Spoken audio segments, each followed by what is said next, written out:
A Misfortune by Anton Pavlovich Chekhov.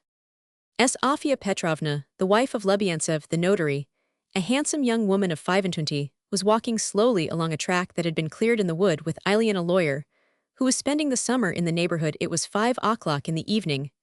Feathery white masses of cloud stood overhead. Patches of bright blue sky peeped out between them.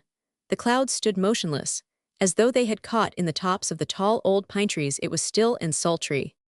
Farther on, the track was crossed by a low railway embankment, on which a sentinel with a gun was, for some reason, pacing up and down. Just beyond the embankment, there was a large white church with 6 domes and a rusty roof.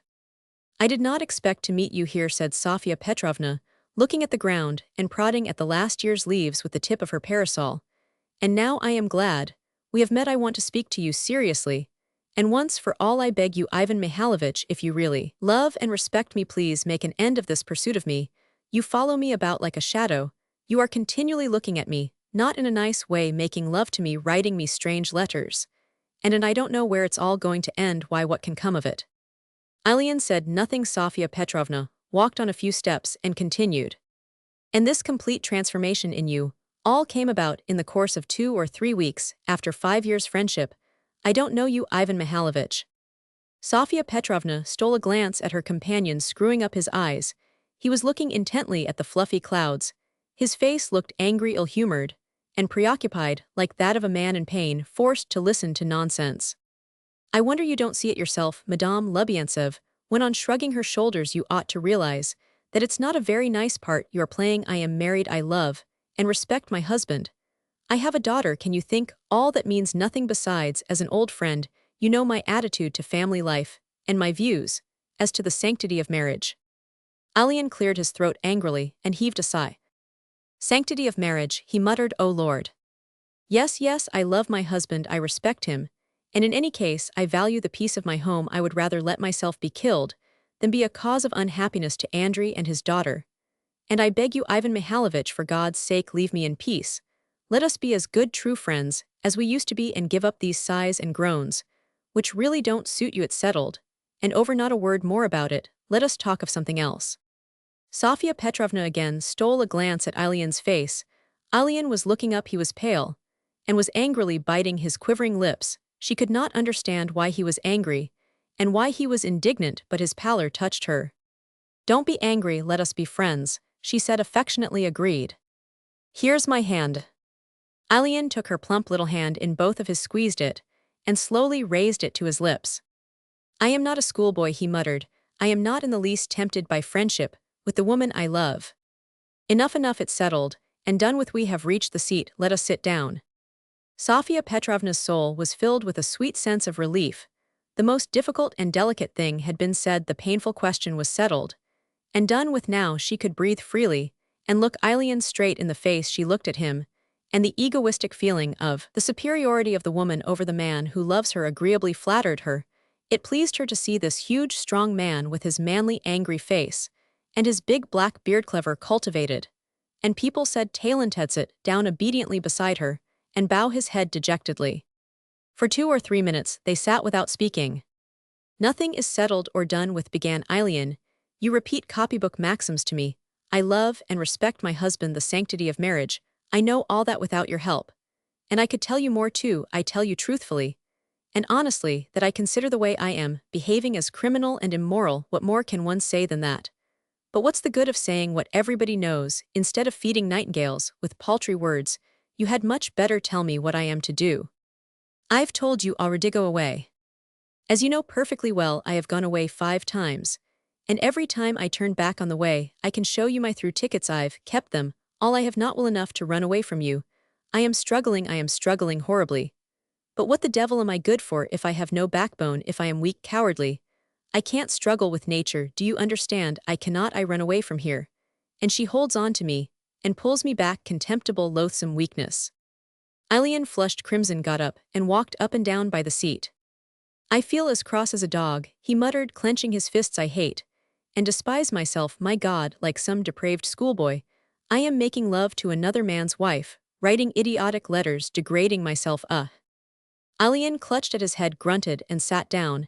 "And then your insincerity," he went on bitterly. "If you do dislike my disgusting behavior, Why have you come here? What drew you here in my letters? I only ask you for a direct, definite answer, yes or no. But instead of a direct answer, you contrive every day these chance meetings with me, and regale me with copybook maxims. Madame Lubiantsev was frightened and flushed. She suddenly felt the awkwardness which a decent woman feels when she is accidentally discovered undressed. You seem to suspect I am playing with you, she muttered. I have always given you a direct answer, and only today I've begged you. Ah, as though one begged in such cases. If you were to say straight out, get away, I should have been gone long ago, but you've never said that. You've never once given me a direct answer. Strange indecision. Yes, indeed, either you are playing with me or else. Ilyin leaned his head on his fists. Without finishing, Sofia Petrovna began going over in her own mind the way she had behaved from beginning to end. She remembered that not only in her actions, but even in her secret thoughts, she had always been opposed to Ilyin's lovemaking. But yet she felt there was a grain of truth in the lawyer's words.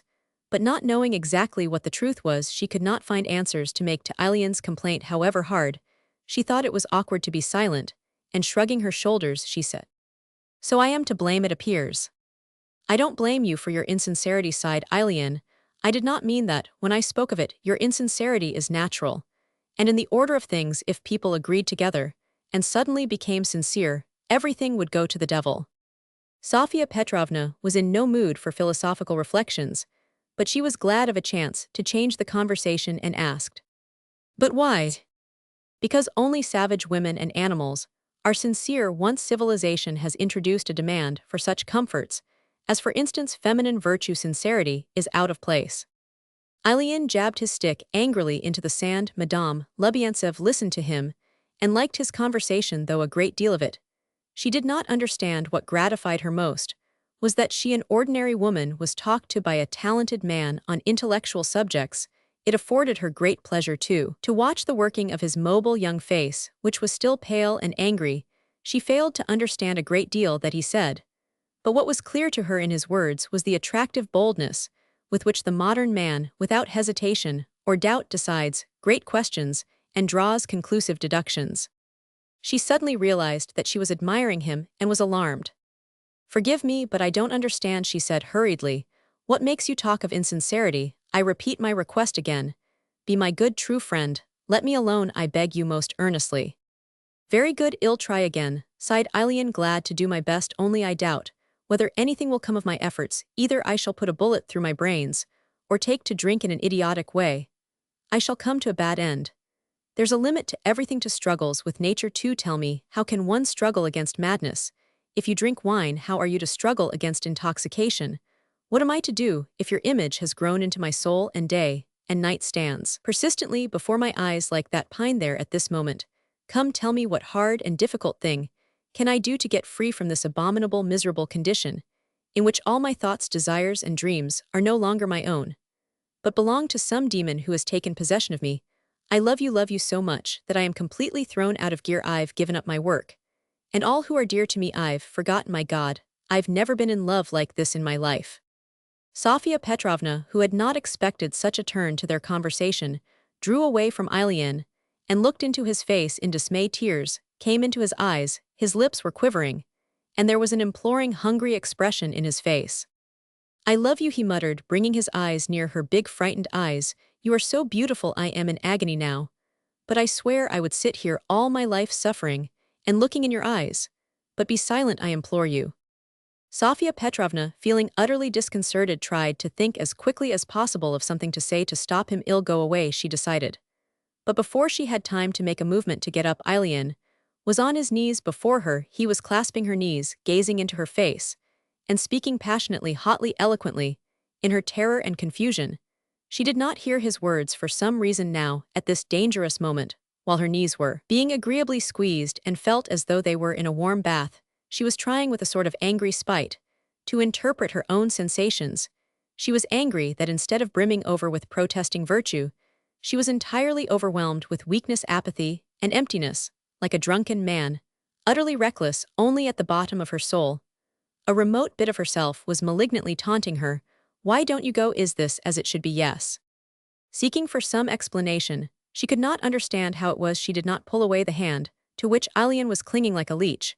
and why, like Ilyin, she hastily glanced to right and to left to see whether anyone was looking. The clouds and the pines stood motionless, looking at them severely like old ushers seeing mischief. But bribed not to tell the school authorities, the sentry stood like a post on the embankment and seemed to be looking at the seat. Let him look, thought Sofia Petrovna. But listen, she said at last with despair in her voice. What can come of this? What will be the end of this? I don't know, he whispered, waving off the disagreeable questions. They heard the hoarse, discordant whistle of the train. This cold, irrelevant sound from the everyday world of prose made Sofia Petrovna rouse herself. I can't stay, it's time I was at home, she said, getting up quickly. The train is coming and Andrei is coming by it, he will want his dinner. Sofia Petrovna turned towards the embankment with a burning face. The engine slowly crawled by. Then came the carriages. It was not the local train as she had supposed, but a goods train. The trucks filed by against the background of the white church in a long string like the days of a man's life, and it seemed as though it would never end. But at last the train passed, and the last carriage with the guard and a light in it had disappeared behind the trees. Sofia Petrovna turned round sharply, and without looking at Ilyin, walked rapidly back along the track. She had regained her self-possession crimson with shame, humiliated not by Ilyin, but by her own cowardice, by the shamelessness with which she, a chaste and high-principled woman, had allowed a man, not her husband, to hug her niece, had only one thought now, to get home as quickly as possible to her villa, to her family. The lawyer could hardly keep pace with her, turning from the clearing into a narrow path. She turned round and glanced at him so quickly that she saw nothing but the sand on his knees, and waved to him to drop behind. Reaching home, Sofia Petrovna stood in the middle of her room for 5 minutes, without moving, and looked first at the window, and then at her writing table. You low creature, she said, upbraiding herself, you low creature. To spite herself, she recalled in precise detail, keeping nothing back, she recalled that though all this time she had been opposed to Ilyin's lovemaking, something had impelled her to seek an interview with him, and what was more, when he was at her feet, she had enjoyed it enormously. She recalled it all without sparing herself, and now, breathless with shame, she would have liked to slap herself in the face. Poor Andrei, she said to herself, trying, as she thought of her husband, to put into her face as tender an expression as she could. Varya, my poor little girl, doesn't know what a mother she has. Forgive me, my dear ones. I love you so much, so much. And anxious to prove to herself that she was still a good wife and mother, and that corruption had not yet touched that sanctity of marriage of which she had spoken to Ilyin, Sofia Petrovna ran to the kitchen and abused the cook for not having yet laid the table for Andrei Ilyich. She tried to picture her husband's hungry and exhausted appearance, commiserated him aloud, and laid the table for him with her own hands, which she had never done before. Then she found her daughter. Varya picked her up in her arms and hugged her warmly. The child seemed to her cold and heavy, but she was unwilling to acknowledge this to herself, and she began explaining to the child how good, kind, and honorable her papa was. But when Andrei Ilyich arrived soon afterwards, she hardly greeted him. The rush of false feeling had already passed off without proving anything to her, only irritating and exasperating her by its falsity. She was sitting by the window feeling miserable and cross. It is only by being in trouble that people can understand how far from easy it is to be the master of one's feelings and thoughts. Sofia Petrovna said afterwards that there was a tangle within her which it was as difficult to unravel as to count a flock of sparrows rapidly flying by. From the fact that she was not overjoyed to see her husband, that she did not like his manner at dinner, she concluded all of a sudden that she was beginning to hate her husband. Andrei Ilyich, languid with hunger and exhaustion, fell upon the sausage, while waiting for the soup to be brought in, and ate it, greedily, munching noisily and moving his temples. My goodness, thought Sofia Petrovna, I love and respect him, but why does he munch so repulsively?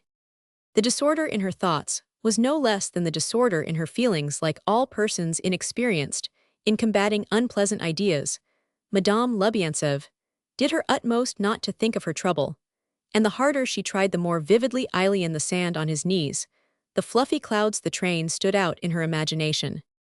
And why did I go there this afternoon like a fool, she thought, tormenting herself, and am I really so weak that I cannot depend upon myself? Fear magnifies danger. By the time Andrei Ilyich was finishing the last course, she had firmly made up her mind to tell her husband everything and to flee from danger. I've something serious to say to you, Andrei, she began after dinner, while her husband was taking off his coat and boots to lie down for a nap. "Well, let us leave this place. And where shall we go? It's too soon to go back to town." "No, for a tour or something of that sort." "For a tour," repeated the notary, stretching. "I dream of that myself. But where are we to get the money, and to whom am I to leave the office?" And thinking a little, he added, "Of course, you must be bored. Go by yourself if you like." Sofia Petrovna agreed, but at once reflected that Ilyin would be delighted with the opportunity, and would go with her in the same train, in the same compartment, she thought, and looked at her husband, now satisfied, but still languid. For some reason her eyes rested on his feet, miniature, almost feminine feet clad in striped socks. There was a thread standing out at the tip of each sock. Behind the blind, a bumblebee was beating itself against the window pane, and buzzing. Sofia Petrovna looked at the threads on the socks, listened to the bee, and pictured how she would set off vis-a-vis Ilyin, would sit day and night, never taking his eyes off her, wrathful at his own weakness. And pale with spiritual agony, he would call himself an immoral schoolboy, would abuse her, tear his hair. But when darkness came on, and the passengers were asleep or got out at a station, he would seize the opportunity to kneel before her and embrace her knees, as he had at the seat in the wood. She caught herself indulging in this daydream. "Listen, I won't go alone," she said. "You must come with me." "Nonsense," Sofachka sighed. "Lebeantsev, one must be sensible, and not want the impossible." "You will come when you know all about it," thought Sofia Petrovna. Making up her mind to go at all costs, she felt that she was out of danger. Little by little her ideas grew clearer, her spirits rose, and she allowed herself to think about it, all feeling that however much she thought, however much she dreamed, she would go away, while her husband was asleep. The evening gradually came on. She sat in the drawing-room and played the piano, the greater liveliness out of doors, the sound of music, but above all the thought that she was a sensible person, that she had surmounted her difficulties, completely restored her spirits. Other women, her appeased conscience told her, would probably have been carried off their feet in her position, and would have lost their balance, while she had almost died of shame, had been miserable, and was now running out of the danger, which perhaps did not exist. She was so touched by her own virtue and determination that she even looked at herself 2 or 3 times in the looking-glass. When it got dark, visitors arrived. The men sat down in the dining-room to play cards, the ladies remained in the drawing-room, and the veranda. The last to arrive was Ilyin. He was gloomy, morose, and looked Roman 99. He sat down in the corner of the sofa and did not move the whole evening. Usually good-humored and talkative, this time he remained silent, frowned, and rubbed his eyebrows when he had to answer some question. He gave a forced smile with his upper lip only, and answered jerkily and irritably 4 or 5 times. He made some jest, but his jests sounded harsh and cutting. It seemed to Sofia Petrovna that he was on the verge of hysterics. Only now, sitting at the piano, she recognized fully for the first time that this unhappy man was in deadly earnest, that his soul was sick, and that he could find no rest for her sake. He was wasting the best days of his youth and his career, spending the last of his money on a summer villa, abandoning his mother and sisters, and worst of all, wearing himself out in an agonizing struggle with himself. From mere common humanity, he ought to be treated seriously. She recognized all this clearly till it made her heart ache, and if at that moment she had gone up to him and said to him, no, there would have been a force in her voice hard to disobey. But she did not go up to him, and did not speak, indeed never thought of doing so. The pettiness and egoism of youth had never been more patent in her than that evening. She realized that Ilyin was unhappy, and that he was sitting on the sofa as though he were on hot coals. She felt sorry for him. But at the same time, the presence of a man who loved her to distraction filled her soul with triumph, and a sense of her own power. She felt her youth, her beauty, and her unassailable virtue. And since she had decided to go away, gave herself full license for that evening. She flirted, laughed, incessantly sang with peculiar feeling and gusto. Everything delighted and amused her. She was amused at the memory of what had happened at the seat in the wood of the sentinel who had looked on.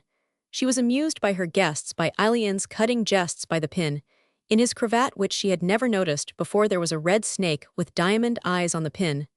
This snake struck her as so amusing that she could have kissed it on the spot. Sofia Petrovna sang nervously with defiant recklessness, as though half intoxicated, and she chose sad, mournful songs which dealt with wasted hopes, the past, old age, as though in mockery of another's grief. And old age comes nearer and nearer, she sang. And what was old age to her? It seems as though there is something going wrong with me, she thought from time to time through her laughter and singing. The party broke up at 12 o'clock. Ilyin was the last to leave. Sofia Petrovna was still reckless enough to accompany him to the bottom step of the veranda. She wanted to tell him that she was going away with her husband, and to watch the effect this news would produce on him. The moon was hidden behind the clouds, but it was light enough for Sofia Petrovna to see how the wind played with the skirts of his overcoat. And with the awning of the veranda, she could see too how white Ilyin was, and how he twisted his upper lip in the effort to smile. "Sonya Sonichka, my darling woman," he muttered, preventing her from speaking. "My dear, my sweet." In a rush of tenderness with tears in his voice, he showered caressing words upon her that grew tenderer and tenderer, and even called her thou as though she were his wife or mistress. Quite unexpectedly, he put one arm round her waist, and with the other hand took hold of her elbow. "My precious, my delight," he whispered, kissing the nape of her neck. "Be sincere, come to me at once." She slipped out of his arms and raised her head to give vent to her indignation and anger, but the indignation did not come off, and all her vaunted virtue and chastity was only sufficient to enable her to utter the phrase used by all ordinary women on such occasions. "You must be mad. Come, let us go," Ilyin continued. "I felt just now, as well as at the seat in the wood, that you are as helpless as I am. Sonya, you are in the same plight. You love me, and are fruitlessly trying to appease your conscience." Seeing that she was moving away, he caught her by her lace cuff and said rapidly, "If not today, then tomorrow you will have to give in. Why then this waste of time, my precious darling Sonya?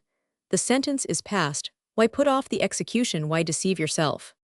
Sofia Petrovna tore herself from him and darted in at the door. Returning to the drawing-room, she mechanically shut the piano, looked for a long time at the music stand, and sat down. She could not stand up nor think.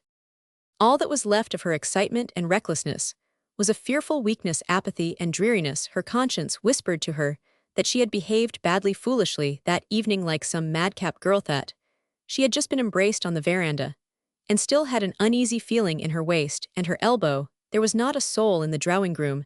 There was only one candle burning. Madame Lubiantsev sat on the round stool before the piano, motionless, as though expecting something, and as though taking advantage of the darkness, and her extreme lassitude and oppressive, overpowering desire began to assail her like a boa constrictor. It gripped her limbs and her soul, and grew stronger every second, and no longer menaced her as it had done, but stood clear before her in all its nakedness. She sat for half an hour without stirring, not restraining herself from thinking of Ilyin. Then she got up languidly and dragged herself to her bedroom. Andrei Ilyitch was already in bed. She sat down by the open window and gave herself up to desire. There was no tangle now in her head. All her thoughts and feelings were bent with one accord upon a single aim. She tried to struggle against it, but instantly gave it up.